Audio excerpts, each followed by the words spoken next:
আসসালামু আলাইকুম। পঞ্চম শ্রেণীর শিক্ষার্থীদের আজকে আমরা যে জিনিসটি নিয়ে আলোচনা করব অনলাইন ক্লাসে, কিভাবে রিঅ্যারেঞ্জের আনসার করতে হয়। রিঅ্যারেঞ্জ এটাতে 5 নম্বর থাকে, এটা 12 নং প্রশ্নের উত্তরে এখান থেকে আনসার করতে হয়। তো রিঅ্যারেঞ্জ করার জন্য সুনির্দিষ্ট কিছু নিয়ম মেনে যদি আমরা করি তাহলে আমরা পরীক্ষায় যে কোনো রিঅ্যারেঞ্জ করা আমাদের জন্য সুবিধাজনক হবে। আমরা অনেকেই জানি যে সেন্টেন্স মূলত 5 প্রকার: assertive sentence, interrogative sentence, imperative sentence এবং অবজেক্টিভ সেন্টেন্স ও এক্সক্লেমেটরি সেন্টেন্স। তা প্রথমে আমরা আমাদের বোর্ডের যেই লেখাগুলো আমরা লিখেছি আমরা সেখান থেকে আমরা সেন্টেন্সের স্ট্রাকচারের ভিত্তিতে আমরা কীভাবে রিঅ্যারেঞ্জের জন্য আনসার করতে হবে সে বিষয়গুলি নিয়ে আমরা আলোকপাত করব। অ্যাসার্টিভ সেন্টেন্সের মধ্যে আমরা 4টা নিয়ম রেখেছি। সাবজেক্ট প্লাস টু বি ভার্বের মধ্যে কী কী আছে? Am, is, are, was, were ইত্যাদি, প্লাস বাক্যের শেষাংশ বা object. Number 2, subject plus to have ভার্বের মধ্যে কী কী আছে? হ্যাভ, হ্যাজ, হ্যাড, প্লাস বাক্যের শেষাংশ বা অবজেক্ট। তারপর আছে নাম্বার 3, সাবজেক্ট প্লাস ডু ভার্বের মধ্যে ডু, ডিড, ডাস ইত্যাদি, প্লাস অবজেক্ট বা বাক্যের শেষাংশ। তারপর আছে সাবজেক্ট প্লাস মডেলসগুলো আমরা একটু খেয়াল করব। May, might, can, could, shall, should, will, would, must, use to, ought to ইত্যাদি, প্লাস ভার্ব 1 প্লাস অবজেক্ট। এটা হলো আমাদের অ্যাসার্টিভ সেন্টেন্সের যেই স্ট্রাকচার। আমরা যখন রিঅ্যারেঞ্জ করব তখন এই স্ট্রাকচারটা আমরা ফলো করব। দ্বিতীয় নম্বর সেন্টেন্সটি হচ্ছে ইন্টারোগেটিভ সেন্টেন্স। আমরা মূলত ইন্টারোগেটিভ সেন্টেন্স বলতে ওই প্রশ্নগুলোকে বলি যেগুলো যে আমরা আমাদের প্রশ্ন তৈরি করতে হয়। তা প্রশ্ন আমরা কীভাবে তৈরি করব? খুব খেয়াল করি, অ্যাসার্টিভ সেন্টেন্স এবং ইন্টারোগেটিভ সেন্টেন্সের মধ্যে একটু মিল আছে। এখানে 1 নম্বরে লেখা আছে to be verb plus subject plus object plus note of interjection বা প্রশ্নবোধক চিহ্ন। টু বি ভার্বের মধ্যে কী কী আছে এটা আমরা অ্যাসার্টিভ সেন্টেন্সের মধ্যে আগেই আমরা দিয়ে দিয়েছি। Am, is, are, was, were. আশা করি এখানে আমাদের to be verb, to have verb, do verb, modals ইত্যাদি নিয়ে আমাকে এখানে আলোচনা করতে হবে না। Number 1, to be verb plus subject plus object plus প্রশ্নবোধক চিহ্ন। Number 2, to have verb plus subject plus object plus প্রশ্নবোধক চিহ্ন। Number 3, do verb plus subject plus object plus প্রশ্নবোধক চিহ্ন। Number 4, modals plus subject plus verb 1 মূলত হচ্ছে মূল ভার্বের প্রেজেন্ট ফর্ম যেটাকে আমরা বুঝি, প্লাস অবজেক্ট বা বাক্যের শেষ অংশ প্লাস প্রশ্নবোধক চিহ্ন। এই 4টা নিয়ম ছাড়াও যখন আমরা কোনো বাক্যকে প্রশ্নবোধকে রূপান্তর করব অর্থাৎ ইন্টারোগেটিভে রূপান্তর করব, সেক্ষেত্রে আমাদের আরও একটা জিনিস স্ট্রাকচার মনে রাখতে হবে, সেটা হচ্ছে ডাব্লিউএস বলতে ওই সমস্ত কিছু শব্দকে বুঝি আমরা, যেমন what, where, when, who, why, which, whose এবং হাউ। প্রশ্নের মধ্যে যখন এই শব্দগুলো থাকবে, এই শব্দগুলো আমাকে আগে লিখতে হবে, প্লাস ভার্ব। এটা অক্সিলারি ভার্ব হতে পারে, মেইন ভার্ব হতে পারে, কোনো সমস্যা নেই। Plus subject plus object plus note of interrogative বা প্রশ্নবোধক চিহ্ন। এটা গেল আমাদের কীভাবে আমরা ইন্টারোগেটিভ একটা সেন্টেন্সকে রিঅ্যারেঞ্জে রূপান্তর করব। তারপর আমরা ইম্পারেটিভ সেন্টেন্স বলতে মূলত আমরা বুঝি যে সেন্টেন্সগুলো দ্বারা আদেশ, উপদেশ, অনুরোধ, নিষেধ ইত্যাদি বোঝায়। Imperative sentence number 1, verb 1 plus object. Verb 1 বলতে আমরা আগে বলেছিলাম যে এটা মূল ভার্বের প্রেজেন্ট ফর্মকে বোঝায়। Number 2, please plus verb 1 plus object. 1 নং সেন্টেন্সের জন্য আমরা একটা উদাহরণ বলতে পারি, ডু দ্য ওয়ার্ক। ঠিক আছে। 2 নং প্রশ্নের জন্য বা স্ট্রাকচারের জন্য আমরা একটা উদাহরণ দিতে পারি, please give me a pen. Number 3, let plus subject এর object plus verb one plus object. এটা ইম্পারেটিভ সেন্টেন্সের স্ট্রাকচার, যা আমরা যখন ইম্পারেটিভ সেন্টেন্সকে আমরা রিঅ্যারেঞ্জ করব তখন আমরা এই নিয়মগুলো আমরা ফলো করার চেষ্টা করব। তারপর হচ্ছে অপটেটিভ সেন্টেন্স, আশীর্বাদ, ইচ্ছা ইত্যাদি যখন বোঝায়, ইত্যাদিকে মূলত আমরা অপটেটিভ সেন্টেন্স বলি। অপটেটিভ সেন্টেন্সের জন্য আমরা এখানে দুটি স্ট্রাকচার দিয়েছি। Number one, may plus subject plus be plus object, এবং number two, if plus if অথবা I wish plus subject plus were plus object. এটা আমার অপটেটিভ সেন্টেন্স। তারপর আসবো সর্বশেষ অর্থাৎ এক্সক্লেমেটরি সেন্টেন্স। এটা একটা গুরুত্বপূর্ণ সেন্টেন্স, একটু খেয়াল রাখতে হবে। নাম্বার ওয়ান, হাউ অথবা হোয়াট। হাউ অথবা হোয়াট বাক্যে যদি এ অথবা এন থাকে তবেই আমি হোয়াট ব্যবহার করব, প্লাস অ্যাডজেক্টিভ প্লাস অ্যাডজেক্টিভ অথবা adverb plus subject plus verb plus note of exclamatory অর্থাৎ আশ্চর্যবোধক চিহ্ন। এটা একটা গুরুত্বপূর্ণ জিনিস প্রশ্নবোধকের ক্ষেত্রে এবং এক্সক্লেমেটরি করার ক্ষেত্রে। এই সংকেত বা এই চিহ্নগুলো যদি আমরা না দেই বা না ইউজ করি তাহলে কিন্তু আমাকে এক্সামিনার পুরো নাম্বারটাই কেটে দিতে পারে।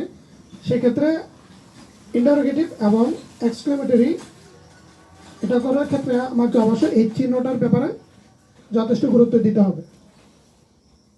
Number two, bravo, alas, hurrah, oh, ah, fie plus exclamatory চিহ্ন plus subject plus verb plus object. এটা হলো আমাকে পাঁচটা সেন্টেন্সের যেই স্ট্রাকচার আছে সেটা। এখন আমি এক্সারসাইজ করব। আমার এক্সারসাইজ থেকে আমি বোঝানোর চেষ্টা করব কিভাবে আমরা এই স্ট্রাকচারগুলো থেকে আমরা রিঅ্যারেঞ্জ করব। এক্সারসাইজ, আমি এখানে পাঁচটা এক্সারসাইজ দিয়েছি মূলত পাঁচটি সেন্টেন্সের ভিত্তিতে।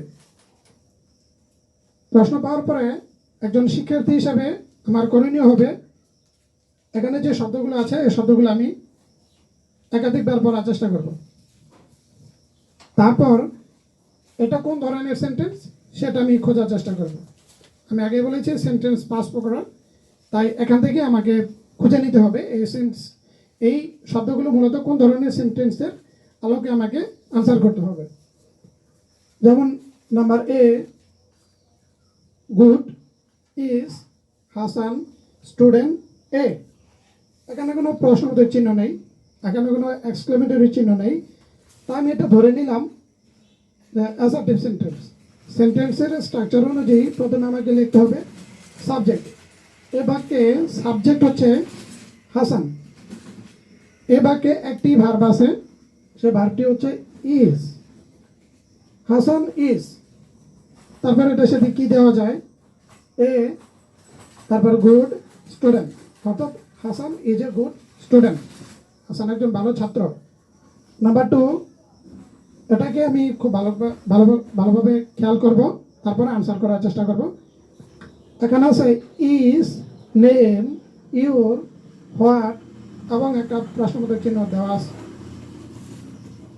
আমাদের ইন্টারোগেটিভ সেন্টেন্সের মধ্যে আমরা একটা স্ট্রাকচার রেখেছিলাম, এটা হচ্ছে WH।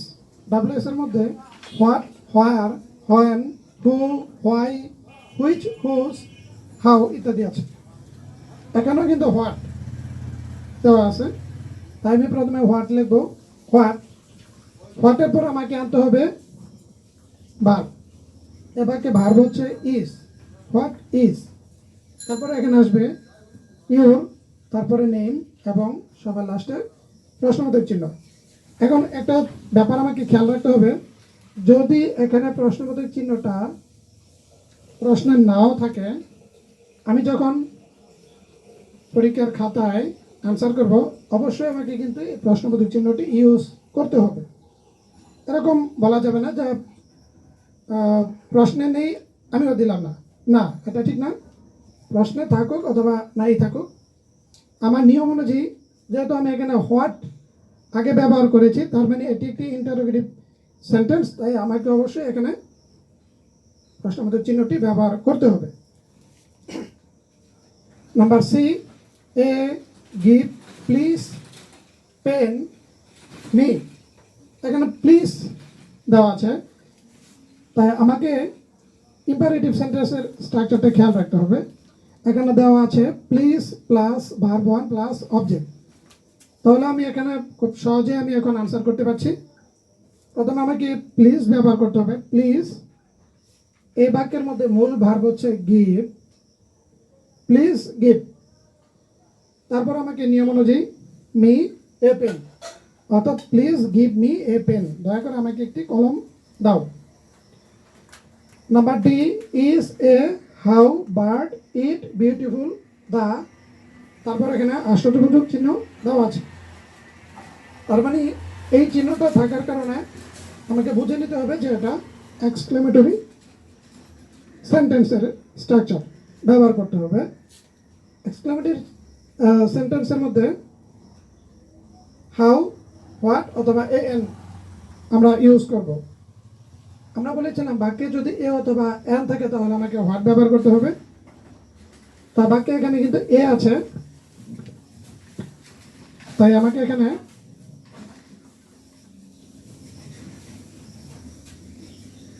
হোয়াট, এটা একটু লিখতে ভুল হয়েছে, তাই আমি আবার এটাকে কারেকশন করে দিচ্ছি। হোয়াট এ, হাউ এর সাথে এ হবে না। যাই হোক, আমরা এখানে বাক্যে যদি এ অথবা এন থাকে তবেই আমরা হোয়াট ব্যবহার করব। তাই হোয়াট তারপর এ, নিয়ম অনুযায়ী এখানে বলা হচ্ছে অ্যাডজেক্টিভ অথবা অ্যাডভার্ব। এই বাক্যের অ্যাডজেক্টিভ হচ্ছে বিউটিফুল। হোয়াট এ বিউটিফুল,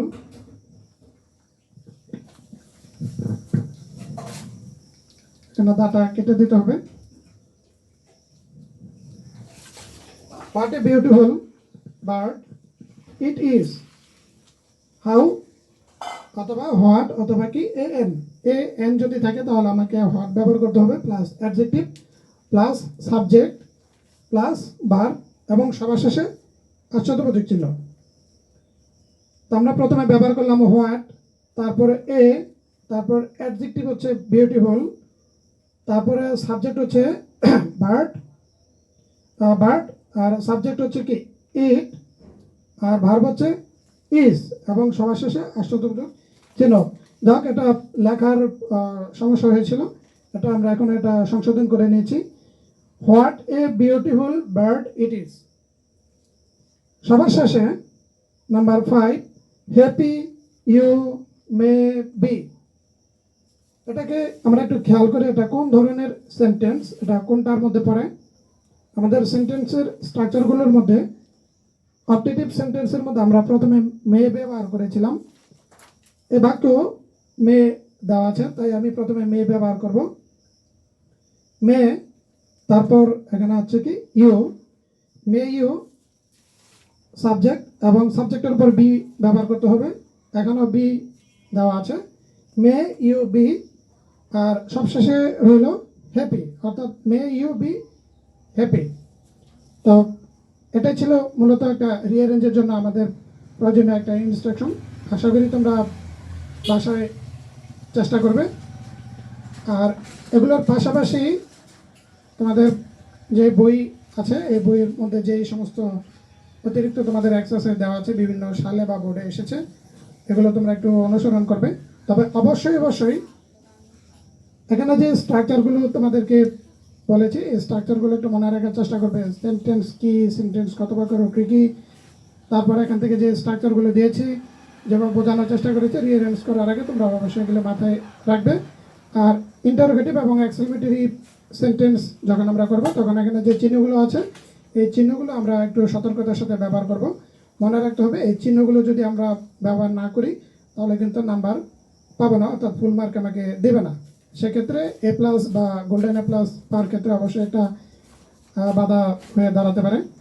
সবাই ভালো থাকবে, সুস্থ থাকবে। আজকে এ পর্যন্ত, আল্লাহ হাফেজ।